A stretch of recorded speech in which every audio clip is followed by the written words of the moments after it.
Welcome back to another beautiful episode of Legally Judgy. Mm-hmm. It's yours truly, none other than Alexa and Nicole. I'm so excited, right? I just feel like I also want to prop you up. Why? You know, I want to be your DJ Khaled. Okay. I'm like, we the best. Oh shit! I had it ready to go. Remember when that was trending? No. It was so obnoxious. He just kept screaming "lion," and I was him. like, just he's so annoying. You have statuettes of lions in your Miami mansion. One of my favorite things recently was actually seeing a video of his wife training, and she was like kickboxing or doing some shit with a trainer. Good for her. And he was pumping her up in the background, and she was like, "Yo, shut the fuck up, Khaled." And I was like, "Oh shit." That bitch came for him. Love it though. That makes sense that he would be with somebody like that though. It seems like he needs a woman to be like, shut up. The fuck up. That's what my wife does. Yeah. In a nicer way. She's very nice. Well, we don't want our judges to shut the fuck up. We've got some announcements for you guys. Judgy announcements? So first of all, our Patreon launched last week. Love it. We've got uncut episodes up there that have all of the extra judginess and sassiness that you need to get through the week. More of us, personal intros. If you missed those, naturally, go to the Patreons. We've got some mini-sodes on funny content that may or may not have a legal tilt. Who knows? We're just kind of spitballing. Yeah, it's fun times.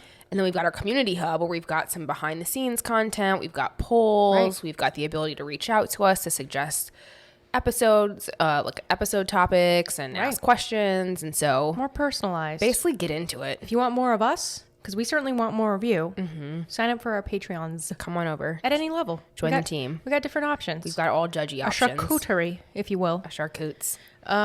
We also have the YouTubes. We do. The YouTubes is for some funds because, look, we're audio only on this pods. But if you want to see us, you want to see us interact with each other, you want the mannerisms, check it out on YouTube because we got some fun pop culture videos there. Yeah. I feel like if you get a bit of us from everywhere, what more could you want? Yeah. And I mean, once you're done indulging in all of this amazing content, beauty, just head over to Apple, leave us a little review, a little 5-star situation, and then we'll keep the fun going. We really will. You know? Okay. Well, are you excited for today's episode? Can't wait. I feel like it's so right, right? It's so right. We've got the Real Housewives of Beverly Hills reunion happening. Yes. For the next, one's already come up. We've got 3 more to go. Yep. Big 3. A whole month. A whole month of Beverly Hills. Nuts. I cannot wait. 4-parter. And let me just shout out the first people to do a 4-parter. Atlanta. Oh. Nene. Let's put some respect where respect is due. But it's fine. Beverly Hills got one. Yep. Sadly, that includes Dorit, who just literally talks for a million fucking minutes at a time. In interchangeable accents at any given syllable. Never know where she's from. Allegedly from Connecticut, but I think another planet. So this housewife, I mean, look, I know some of our listeners don't watch Housewives, but this is the one, if there's one to watch, I would say this season. For sure. This specific season of Real Housewives of Beverly Hills, because I also feel like generally Beverly Hills they're up on their high horse because they think Beverly Hills is super bougie. Yep. And Dorit and her husband PK in particular think that they're like the shit. And look, a lot of people are a little bit narcissistic, especially if you voluntarily go on a reality show. You probably are. But her in particular, because she always has like the brand name labels, and it's always like, it's like disgusting. Bombing, Gucci, all the way down. Yeah. Like it's everywhere. To the point where her kids are now like, is that Gucci? Like, right. Your kid is 4. Right. That's not what I was saying when I was 4. Yeah, no. Yeah. I was like, Walmart? All right. So what's going on with Dorit? Let's get into it. We need to. So she was born Dorit Lemmel. Didn't know that. Okay. Little fun fact for you. And look, everybody, we want to tell you there's not much about her online that we could find. She's a bit of an enigma, but we, scrapped together what we could, right? So everything's going to be alleged. I'm just going to say her whole life is alleged. Just add an alleged as to to the entire us. thing. Okay. She was allegedly born, and then she was allegedly born in Connecticut in 1976. So I have a fun fact. Oh, coming early. She was actually born and lived in the same town where my family lives. So her parents' house may or may not be within walking distance from my childhood home. Oh. Yeah. Okay, so obviously years apart. Can I see it from my bedroom? I'm not really sure. Yeah, may or may not be. Allegedly. Allegedly. If she was allegedly born. Yep. Okay, that's pretty cool. Connecticut, shout out to you guys. She graduated from Quinnipiac University. Quinnipiac. It's Quinnipiac. Is it really? It's Quinnipiac. You should pronounce that. I'm 1,000% sure. It's Quinnipiac. Really? Yes. Wow, I feel like Juliana Ho. Okay, so Quinnipiac. They prefer that enunciation. That is literally, it's Quinnipiac University. Just move on. All right. She graduated from like Q University with a degree in marketing, design, and communication. Which is impressive since she literally cannot communicate for shit. Right. I feel like she just, So long-winded. as Erica says, she talks a lot but says nothing. That was a really good burn. One of my favorite lines. That was a great shading.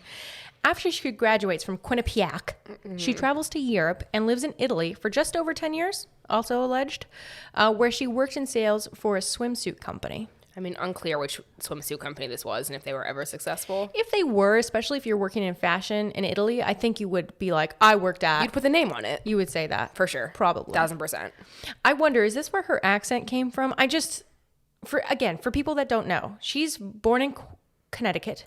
Almost said Quinnipiac. Yeah, I felt that coming. Connecticut. But she has this weird accent you just cannot place. It's definitely not Italian. She It's speaks so Italian far from well, Italian. I will say, because yeah? I too studied abroad in Italy. You've really put your hand on your hip right now, everybody. So whoever cannot see that, just know Nicole's coming in with a strut. Love it. Okay, so in 2009, she leaves Europe and she settles in New York City, where she starts her own swimwear line called Dorit International. Not self-centered at all. No, Dorit For somebody who literally no one knows, but okay. If you're just starting out, don't you want to make it sound like what you sell? I'd have no idea if I was walking on the streets of New York and I saw a store. No, you're right. Or heard of it, and I'm like, "What do you sell there?" Yeah, you're Dorit right. is also a unique name. I would think like cheap suitcases. The shade. Anywho, okay, so we're not really sure what happened to this business, the Dorit International business, but it sounds like it may have only lasted for about 4 years, which seems to coincide with the timing around which she meets her future husband, Paul Kemsley, aka PK. And so that was around 2011, but again, everything is allegedly. Allegedly. I have a fun fact for you now, my friend. So apparently they were introduced, Dorit and her future hubby, PK, were introduced by mutual friends. And he's from London, born and bred, right? Or Britain. I'm not sure if it's from London, but he's British.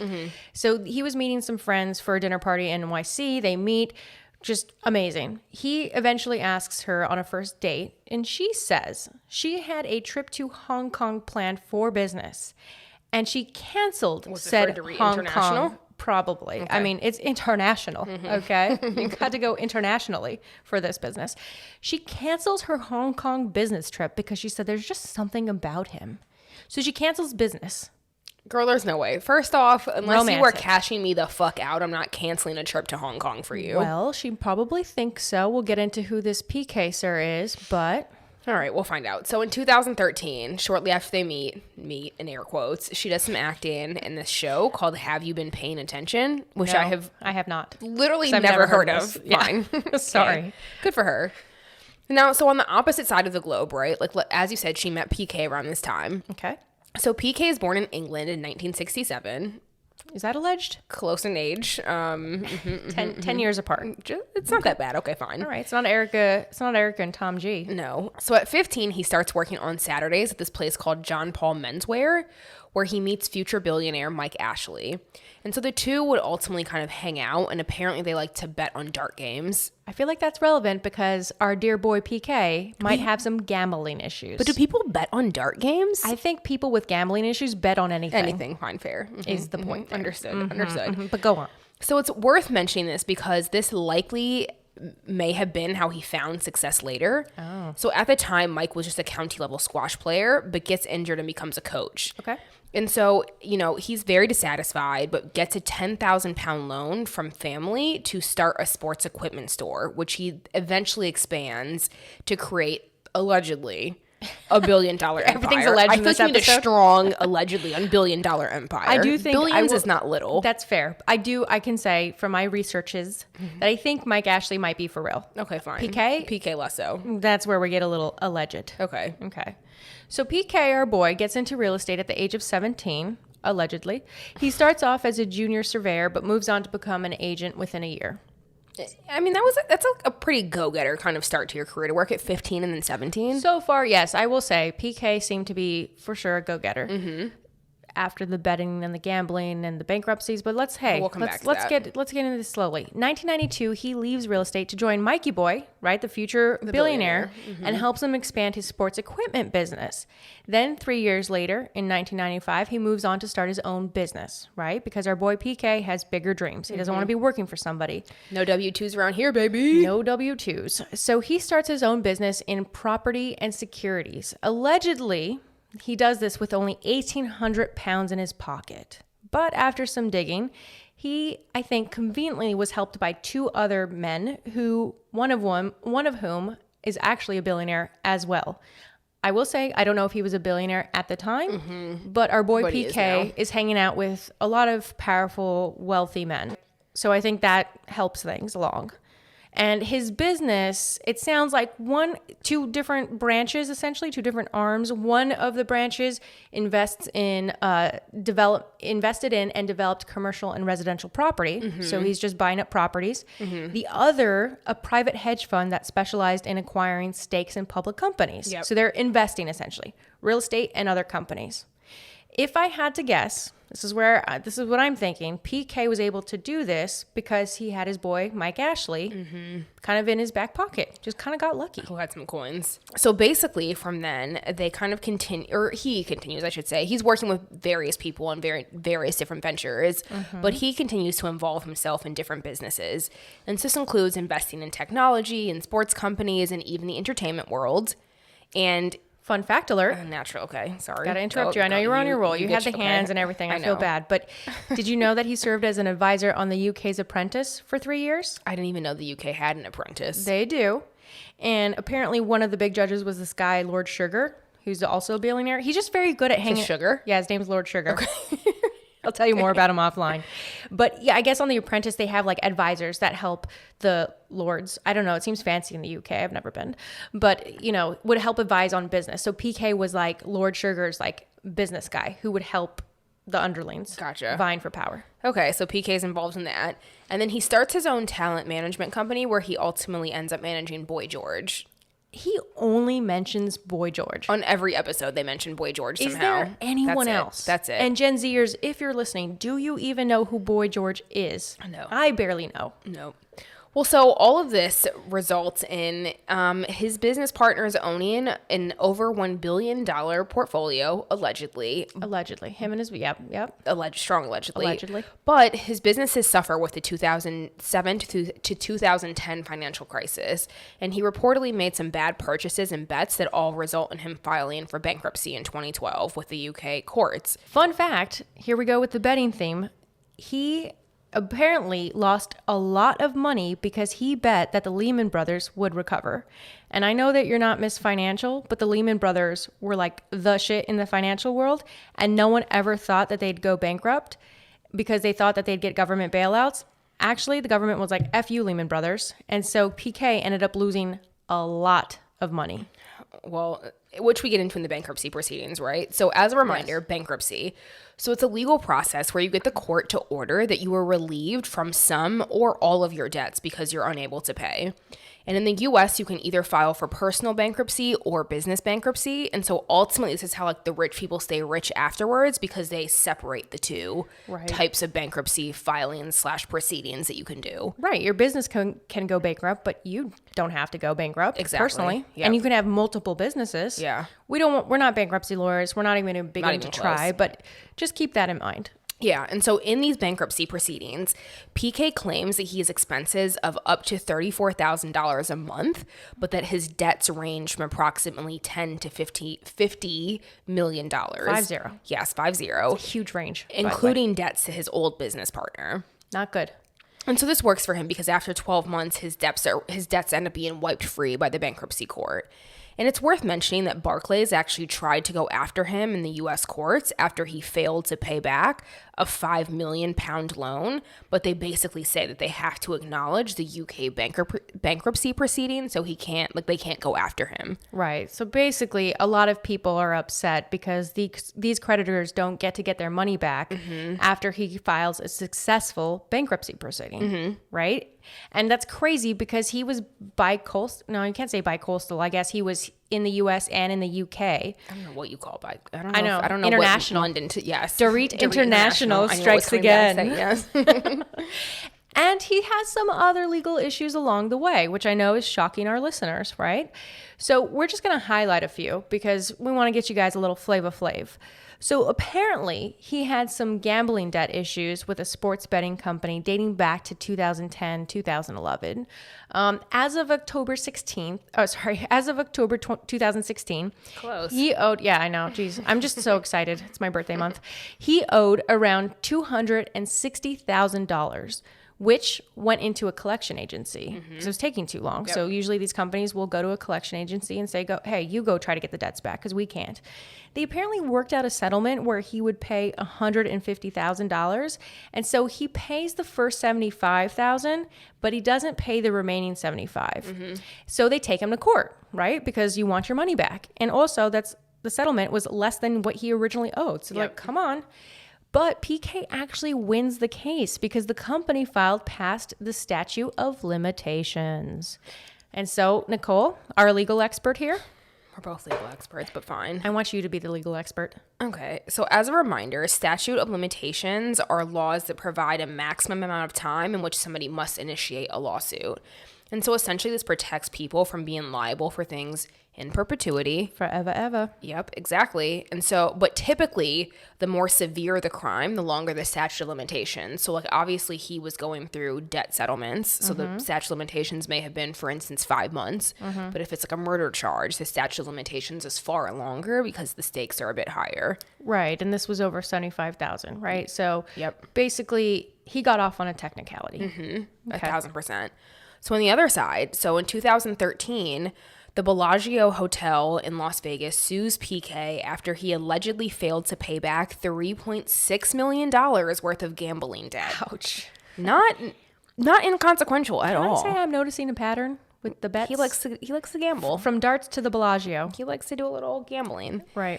And so leading up to the lawsuit, he apparently made a few payments equal to like around $875,000, but then filed for bankruptcy, as we just noted. And so, that was in the UK, but supposedly like when he filed for bankruptcy and won, in air quotes, this case, all of his debt was wiped clean. However, the Bellagio contested this and basically said they were never notified and that the UK bankruptcy was invalid. And so PK ends up making a few more payments equal to about $575,000, but with the interest still continuing to accrue, he still owed around $2 million. So in 2015, he reaches a settlement with the Bellagio where they work out a payment plan. And all of this was basically good and going well until he stopped making payments in 2018, which I can't imagine they loved when you owe millions of dollars. Right. And so Bellagio went back to court and a judge basically signed off on their request to seize some of PK's assets and collect on the debt, which includes their Beverly Hills mansion that they had literally just put up for sale, which we'll talk about in a bit, and some other assets that he has.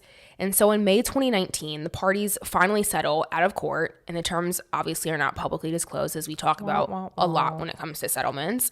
But PK's lawyer said, in quotes, the Bellagio is looking forward to having PK and Dorit at Bellagio soon, and PK and Dorit are looking forward to enjoying all that the Bellagio has to offer. Aww. How sweet. That's wonderful. Also love that this is coming from PK's lawyer. I love that they could be friends again after. I think I'd believe it more if it was coming from the Bellagio's lawyer. Yeah. The Bellagio's like, fuck off. Yeah. We're not doing that Never again. We You were barely just got actually our money banned. back. Yeah, we don't want to see. There's probably his face plastered. If you see this man, let us know. Like in the bodegas in New York where like the face is behind the thing. Exactly. It's like they're not allowed in here. He's definitely not allowed in the Bellagio. Okay, come on. So aside from the bankruptcy, the lawsuits, the alleged gambling issues, he continues to do real estate and management for celebrities to this day, right? He's trying to get back on his feet. Boy George, as we've talked about. Boy George, yeah. And by celebrities, plural, we mean Boy George, probably. Let's get into the personal. He was married to a woman at a younger age, another lifetime ago. He actually has 3 kids with this woman who we never hear about on the show, by the way. Literally, they've never mentioned that he has other children. No idea that he actually had other kids. But hey, that's none of our business, right?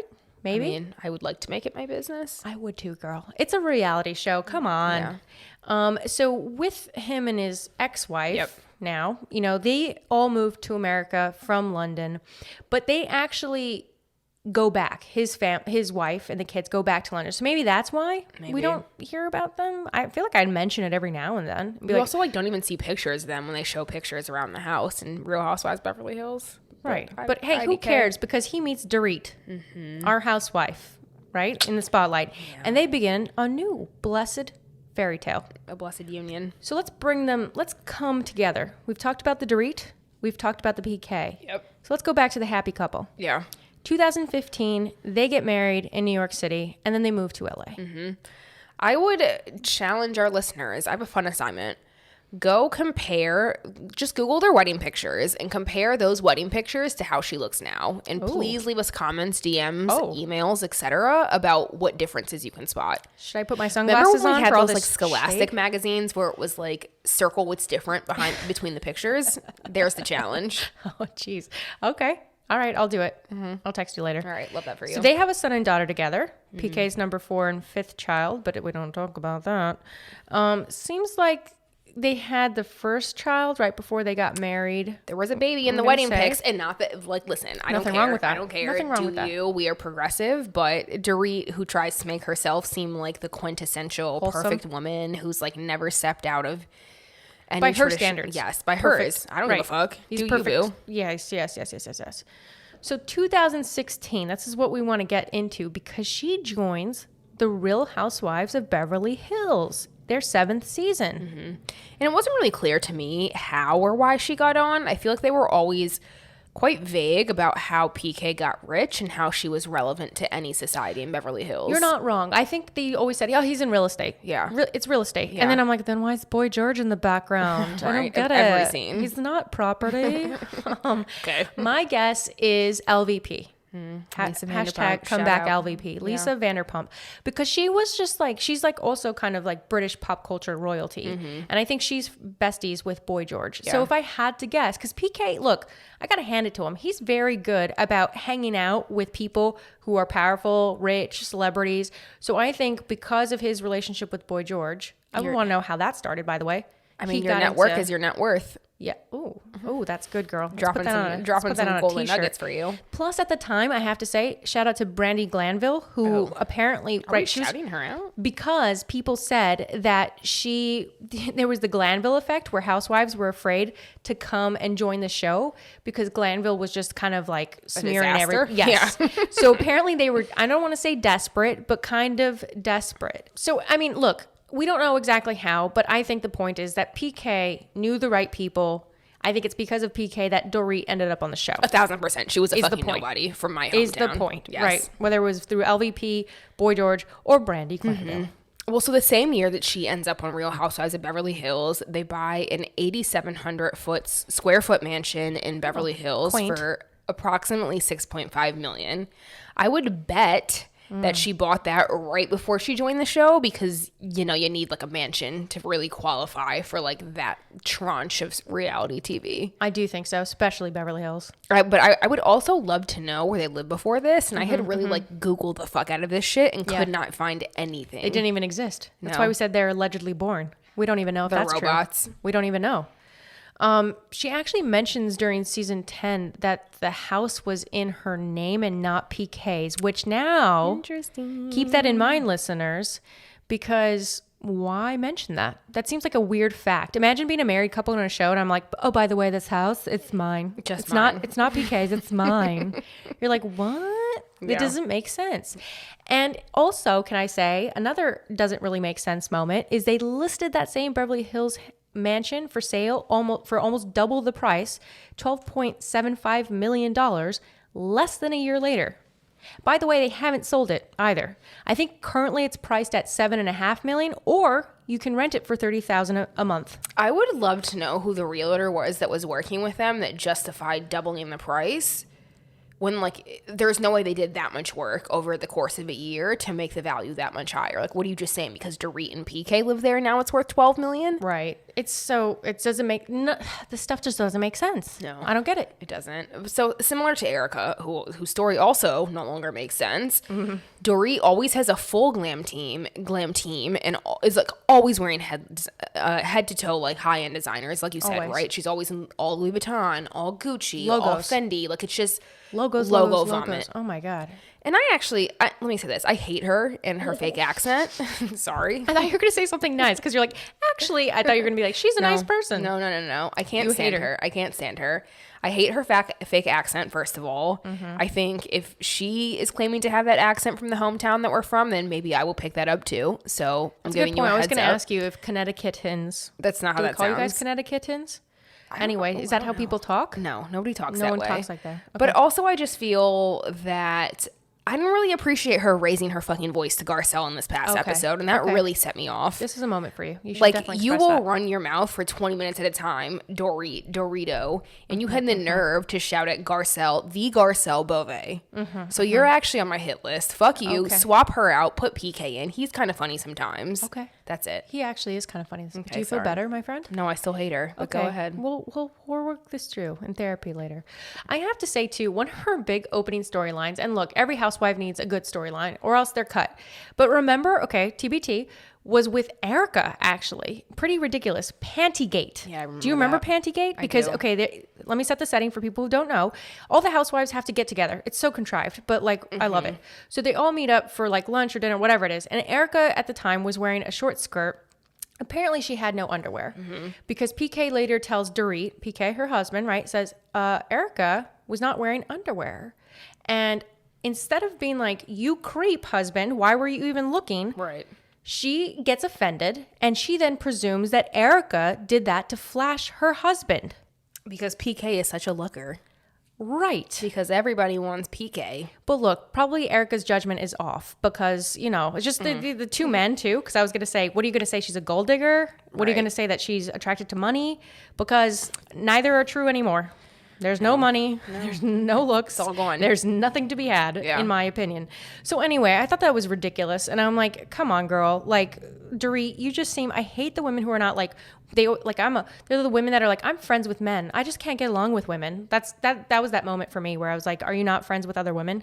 I mean, clearly she didn't have much going on, right? She basically had to start other stories for herself. So while she's on the show, like I think in her second season on the show, she starts the Beverly Beach swim line, which is in 2017. And so I love that episode because she basically unveils the swim line in this random store, but she had like garbage bags covering the window. So it was very tacky. Right. But like, I guess the writing was on the wall, right? So she ends up having legal issues with Beverly Beach, which surprisingly does not become a big storyline for her. I was very surprised by that. And so for a little bit of scoop on that. So basically, there's this video that's made public after the season of a woman confronting Dorit while she's filming with the Housewives in the Bahamas, actually, about money that she owes to a man named Ryan Horn, where the lady who confronts Dorit proceeds to call her, in quotes, a cheap bitch. Okay. As she comes out of wherever she is in like full Louis Vuitton, but fine. Okay. So who's Ryan Horn, right? Yeah, who's this guy? So he's this guy who's claiming to be her business partner, who also happens to be suing her and PK for approximately $205,000. Oh, shit. And so he claims that he fronted this money to help start the line, specifically $130,000-ish for like the merchandise and about $75,000 for other expenses. And so he's saying that even after she started making a profit on the swim line, which I That's already alleged. Yeah, that's also doubt alleged. There wasn't any profit. Everything we say is alleged. He said that after she started to make a profit, she failed to repay the money that she owed to him.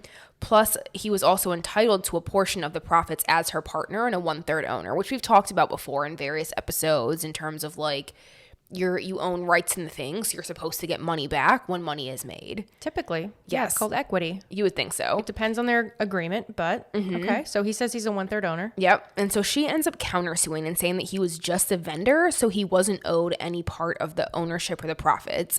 But it's not really clear to me how him being a vendor would negate her paying back the money that she owes him for helping start the lineup. Like, the Right. profit's fine, might be up in the air, but if he loaned you $130,000 to start the thing, like, that isn't him being Plus a the vendor doesn't 75. change that. Right. A loan is a loan. So maybe she's saying that wasn't a loan. You just gifted me $205,000. Thank you, sir. Which I didn't see anywhere in, like, the Did information not about see her that. countersuit. I'm just saying, like, hey, maybe that's best case scenario for her. And then she goes on to accuse him of costing her hundreds of thousands of dollars after he allegedly failed to deliver merchandise in a timely manner. I'm thinking petty for petty? I don't know. But the court ends up ordering them to mediation, aka work it out privately, leave me alone, and then we don't have to go to trial. And fortunately, early 2020, they reach a settlement, which Dorit talks about on the show. But unfortunately, once again, we don't know the terms of the settlement. Settlements tend to be private. People don't want to talk about it. Right. She pretends she's okay with this on the Real Housewives of Beverly Hills episode, telling Kyle Richards, another housewife, we finally came to a resolution. I think everyone's just like, you know what? Let's just be done with it.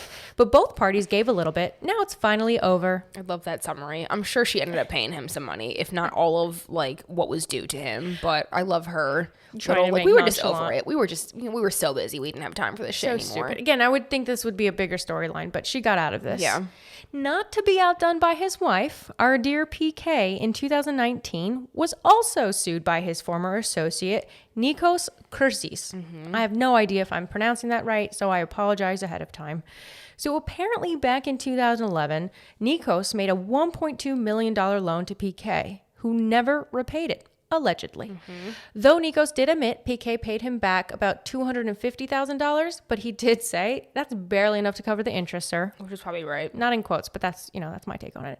Apparently, Nikos had been trying to get paid back for years, right? This is like, 10 years? This is a long ass time, almost 10 years. He got fed up after seeing him, PK, and them, PK and Dorito, on the show flaunting their wealth, even though he's not paying this guy back his money. PK's defense, he says he shouldn't have to pay it back because it was discharged in that 2012 bankruptcy. He says, go away, creditors. I don't owe you this anymore.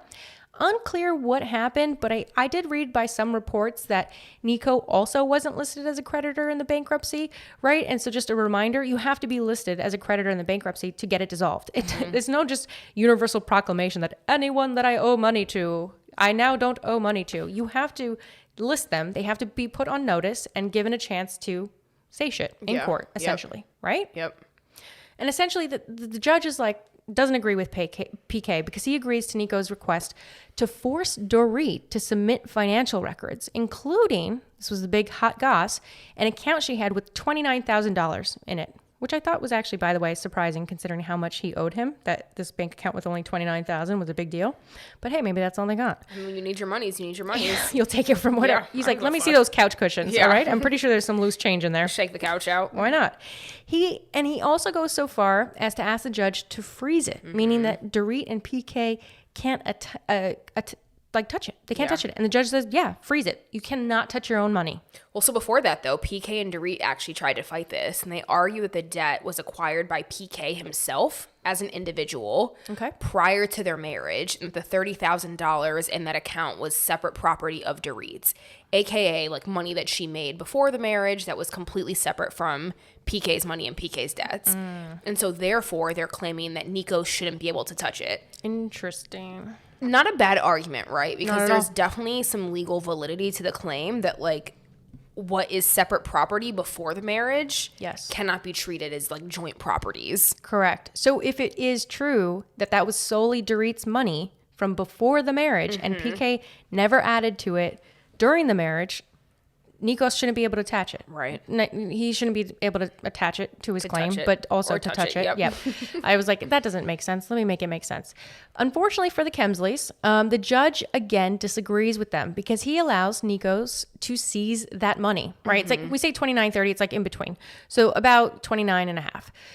We don't have the details, but likely I think the judge agreed to this because there must have been some evidence that PK contributed to that money, or there was some commingling of assets, or it could have even been a joint account because I know that at points Nikos was saying that PK was stashing money in her accounts. Yeah. Probably because he knows he has creditors coming after him. So he's probably putting Trying to hide things it. in Yep. her name, trying to make it seem like it's her property from before the marriage. Yep. Because again, if that's true, the creditors can't go after her.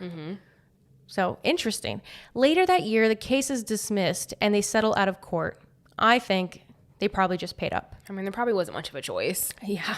I think it wasn't looking good. Yeah. So while all of these lawsuits are going on, in 2019, they buy an 8,900 square foot mansion for $6.4 million in Encino, which is slightly outside of Los Angeles. Slightly. And so I was trying to be nice. The Valley. So it's 6 beds and 10 bathrooms because, you know. Modest. Better. What's a better time to buy a new house? For them and their 2 tiny in the middle children. of all of your lawsuits, but fine. Yeah. Spoiler alert, though, this house is not in Beverly Hills. As we said. So I'm not even sure how she's still a Real Housewife of Beverly Hills. Do all of them actually live in Beverly Hills? Because actually Kyle Richards' house is not. It's also in Encino. But she still has a Beverly Hills house. Like, She I know does. she moved Bel out Air. of that after she was robbed in a crazy way. So Oh, yeah, that's true. That's remember true. that they broke into her house Yeah. and she was like, I don't feel comfortable going back. You're right. Which is crazy because that's Bel Air. That's even fancier than Beverly Hills. Right. That's like, whoa, that's real money.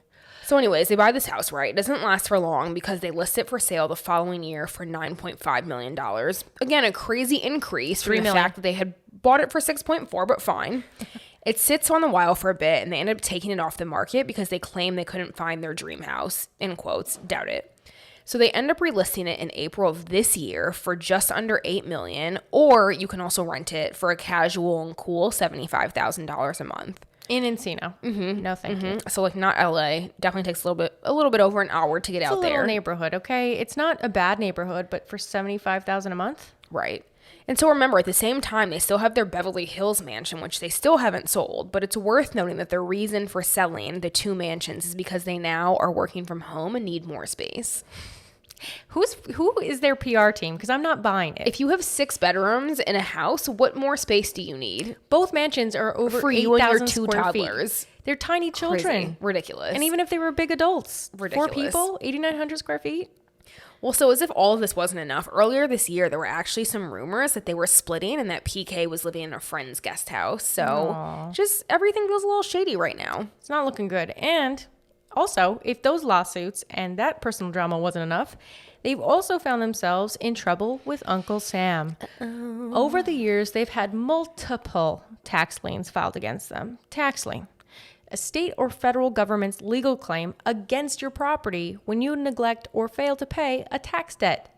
So basically, if you owe taxes and you fail to pay the taxes, and then the IRS or state government says, hey, you owe us money, and you still fail to pay back the money, the government can then go after your property, your assets. They can garnish your wages, meaning that when your employer pays you, they can take that money first before you Before it even ever touch gets the to money. you. Yep. The government wants their money. Well, so tell us, what do they owe? Girl, okay, wait, let me take a sip. A little sippy sip. Okay, there's a lot here. Are you ready? Because Go. this pair, man, 2015, PK has a $293,000 tax lien from the state of California. 2018, PK has a $289,000 tax lien from the federal government, aka the IRS, which scare me, by the way. 2018, same year, both PK and Dorit are named on a $635,000 tax lien from the IRS. And this year, 2021, Dorit, the Dorito, weighs in at $90,000 tax lien from the state of California for an approximate total of $1.3 million owed in tax liens for the state of California and the federal government, aka the IRS. Casual.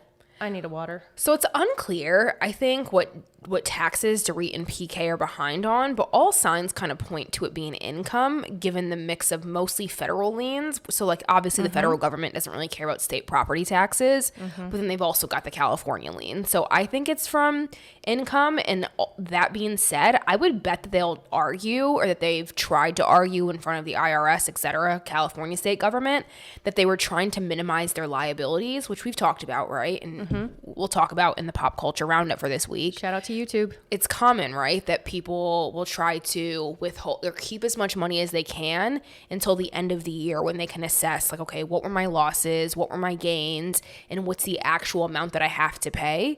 But I would bet that they overshot in, like, withholding that money, and so they're now going to have to pay back, you know, all of this money that they actually do owe, which is obviously in the million range. That's very kind of you. because I guess the alternative is they purposefully didn't scammers? report. Yeah. Fine. That's fine. That works too. Allegedly. Okay. Fine. And speaking of allegedly, the IRS is allegedly preparing to seize their assets if they don't pay up soon. Because, I mean, these aren't the only properties. I mean, it came out in his bankruptcy proceedings that he had like other properties in Miami. He might own some property in the UK. I don't know. We don't know. But essentially the government can go, you're not going to pay us the money. We're going to take your stuff. And I think it's worth noting that all of these tax issues tie into their house sales. We were just mentioning with the Beverly Hills house dropping from $12 million and the Encino house dropping from the $9 million original sale price, because the government is first in line to collect money from these sales to pay off their tax liens unless there's another creditor in line against that same asset. So for instance, if they had a bank that loaned them the money to buy the Encino house, that bank would be the first one to get any money back, and then whatever is left over would go to the government. Right. So I think it's worth noting that like it's very convenient timing in my mind, and it's kind of hard to argue that you have all of this money as you're scrambling to pay off your house or to sell off your houses so that you can pay back these tax liens. It's very sus. I did, and I'm just going to add this. I did read one report. I don't know how reputable it is, but that apparently the Encino house might be owned by an LLC of Dorit's. And I feel like that's to shield, right? If she says that's a business, maybe it's not owned by her, it's owned by the entity. It's just very kind of sketch. We don't really know, right? They're private in a way. They're not private on the show. No. But when it comes to their finances, it kind of gives me Jen Shah vibes where she's like, I just crunch numbers and the algorithms and you're like, how do you make money? And she's like, the marketing with the numbers. Wizard of Oz. And you're like, what? I don't, it's still not making sense. Right. Okay, so where are we now? What's going on? So according to recent reports, the $1.3 million in tax liens remain unpaid, fully unpaid as of the summer. Shocking. Hopefully they weren't getting any legal services or advice from Tom G, because clearly things are not panning out so well right now. Yeah, not good, not good. But fear not, because allegedly, that's a very strong allegedly, they have a net worth of $50 million. Who are they paying to say this? Probably no, actually, never mind. Stupid. They can't afford to pay anybody to say that. And hey, people, don't worry, because PK is still working away. He'll be producing a movie biopic about his Boy George, called Karma Chameleon. So keep an eye out, folks, because they're casting for that. So if you think you fit the mold of Boy George, give him a call. Yeah. And then that sounds like a horrible movie. I just am disappointed that's even happening. Sorry. We should watch it together. I didn't even have a quip. I was so annoyed. I thought you were about to say something, and it's just exhaustion over there. Yeah. This is a lot. Yeah. Last year, your Dorito has a big announcement. Dorito. Not your Dorito? No. Go on. So she announces her bridal collection called Nectaria, which is an Australian-based couture bridal line. So if you are in the market for a $35,000 and or up wedding gown, do you know where to go? Okay, so quick side note, because on the show, if you watch it, she makes it seem like it's like her own bridal line, like it's all her. This is an established bridal company, and she did a collab with them. I need to make sure people know. The worst part is that after, I guess, there have now been reports that the dress that she wears to the reunion, pearls were falling off over the course of the day. So like, you were a terrible salesperson. Your collab's not, it's just not the jam for me. Right, it's like fake. Yeah. It's the cubic zirconian of the diamonds. Yeah. Is that what you're telling me? I think so. And so relatedly, right, we've got the reunion going on right now. We just finished part 1. Part 2 is coming out this week. And there's 2 more after that. So like, there's a lot that we're getting into with Dorit. And I really, really, really am hoping that Andy asks her some questions about these tax issues so that we can get a little bit more inside scoop. I hope he does, because Erica Jane, I think, is going to steal a lot of the limelight. But I think he also needs to look at Dorit. 3 episodes, though. We have to get into other people's shit. We got to get into the Dorits of it all. All right. So what's your unprofessional advice here? Jesus Christ, just pay your freaking taxes. I don't know if that's unprofessional. Do I need to say? I don't know. That's actually quite professional. I mean, it's unsolicited advice. Look, you don't want to pay taxes? Don't make any money. How about that? Don't make money. So you probably can't be on the Real Housewives. Pay your freaking taxes. Yeah. I mean, some of them pay their taxes. I don't know. Everyone's getting sued. Who knows? Who knows what's real anymore? I don't even know. I know. I'm sorry, my friend. What's your unsolicited advice? I would say my unprofessional advice would be for Andy Cohen. Take Dorit off the show and put PK in. He's clearly funnier, and he's got a much shadier past, which I'm really ready for some insight on. Yeah, he really has some one-liners. I will say he's more clever. He's funny. And he's funny because of it. He's funny. All right. Are we ready? Let's do it. For the new segment of season 2. Q&A. Let's Q&A it up. Q&A for all of our judges. In the vein of the Real Housewives. Yep. We're sticking to a theme today. Stay consistent, my friend. We were asked, should Sutton be worried about getting subpoenaed?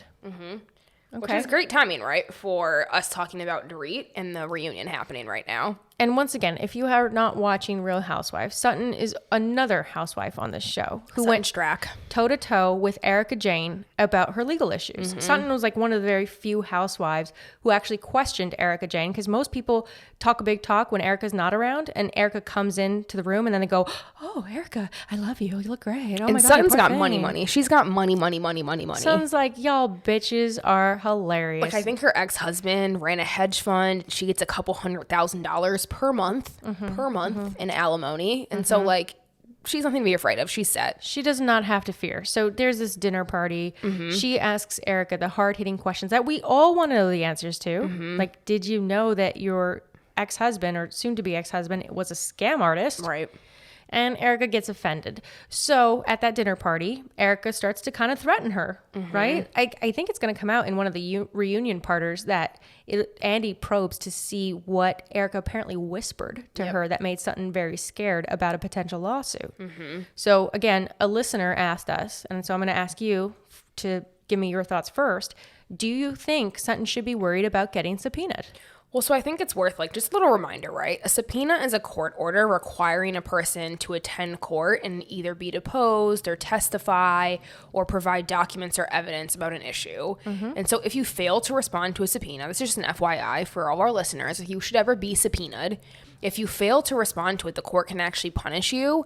And usually that's like with monetary sanctions, but in really extreme cases, it could be jail time. And so you can really only get out of a subpoena by filing a motion with the court to quash it or basically get rid of it. Legal term. Yes. I know it sounds like we made it up, but it's called quashing, which means smush. To get rid of it. Yes, that's the legal term for it. And so you also have to have a really good reason to basically get the court to agree to this. So all of that being said, what do you think, girl? Do you think she should be worried? Do I think she should be worried? I don't know, but is it a possibility that she could be subpoenaed? 1,000%.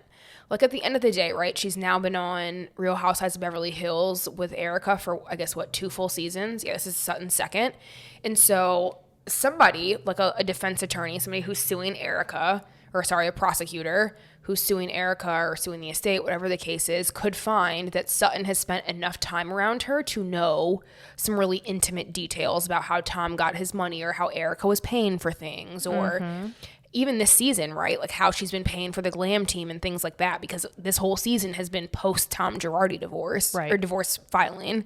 And so, yes, I think there's a possibility that Sutton could be subpoenaed. And so if I'm her, I would also be like, girl, I'm not just about to be hanging out with you if there's a case against you for $50 million right now. Yeah. I don't know. What do you think? I don't disagree with you. I think it's interesting because I do want to just note for our listeners, there's a difference between being subpoenaed for an ongoing lawsuit and then just being sued outright, because the way that Erica in that dinner scene made it seem is like, I'm thinking, is she trying to threaten Sutton that like Tom will go after her for talking about Tom, which would be a separate lawsuit. So if you're worried about Sutton getting sued, I don't personally think that there's anything that Sutton said, because she was asking questions about Tom. I don't think Tom could go after her for asking questions about his health or his dealings. That's one thing. But to this specific question, subpoenaed in the ongoing court case against Tom and possibly Erica, you're right. I do agree, because what the prosecution or any other plaintiff, right? Because the plaintiffs on behalf of the alleged victims, as Erica said. I just want to clarify. Erica said alleged. We never said alleged as victims. As Erica said in part 1 of the reunion, she said alleged victims, which is a really shitty use of the word alleged. They are victims. She might know something, Sutton. And we were talking about this earlier. Bravo. Yeah. Andy Cohen is going to be subpoenaed. As of last week, Bravo was subpoenaed for unaired footage of Erica. Right, which goes into the discovery process of litigation, because discovery is all about discovering things. You want to find out as much as possible. So there are rumors floating that Bravo has been, in quotes, protecting Erica because she's a cash cow for them. Let's be real. This storyline is upping their ratings. It's going to be upping the money that they're getting for this season. And so they want to keep the Erica stuff online, just like Teresa and Joe, when their tax issues came to fruition on Real Housewives of New Jersey. It makes for good TV. So I think it could be in Bravo's best interest. It could be. I'm not saying that they did. This is alleged. to protect Erica from any incriminating statements she may have made in a confessional. You know, they get recorded so much. Sorry to break it to you, people. What you see on reality shows is not always reality. They ask questions. The producers are goading them into giving answers to things. And as an FYI, so the attorney who subpoenaed Bravo was actually somebody who previously worked with Tom. And so he's now the attorney who has filed the lawsuit against Erica and Tom for embezzling money from the Lion Air victims. And so to your point, he thinks that they have information that will be helpful in their efforts to recover any stolen money. And I mean, he takes a couple shots. He's a little bit petty. He basically talks about how the victims are forced to watch her indulgent behavior on the show. And in quotes, she eats caviar pie and drinks specially made vodka served by white glove staff while these people are missing millions, which I don't disagree with. Not wrong. I see no lies. May or may not happen on the show. But to your general point, right? It's if the network, if Bravo and Andy can be subpoenaed, I think it's very fair for Sutton to have a concern that she could be as well. And look, the concern is she's not necessarily liable for anything. For sure. She just has to be in an uncomfortable situation, which is, has Erica ever talked about XYZ for Tom, right? They just want to know, what do you know? Yeah. And maybe that's scary, though. Yeah, for sure. I don't want to be subpoenaed. I was going to say, we're lawyers. Pass. I don't want to go to court. Hard pass. You know, that's not fun. It's scary. It's a scary thing. But we'll keep watching. I mean, let's see what we see over the course of the reunions.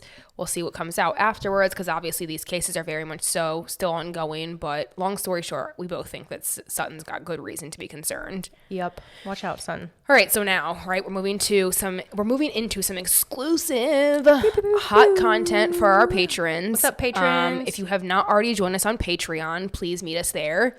We have some fun stuff. We've got the link to our Patreon and our Instagram and our Twitter, really everywhere. We got some fun extras. So meet us there. We're about to talk about some really scintillating stuff. The juicy and you're stuff. not going to hear it unless you sign up. Yeah. So bye-bye for now. Thank you for tuning in to this week's episode of Legally Judgy. Please tell your friends. Tell your friends. Tell your family. Tell people that you know who have not paid their taxes. I hope you don't know too many of those, but if you do, especially them, tell them to sign up for our Patreon, because they for the low price of $2 a month, since they're not paying taxes anyways, they can hear an uncut episode. Right. I think that's it, right?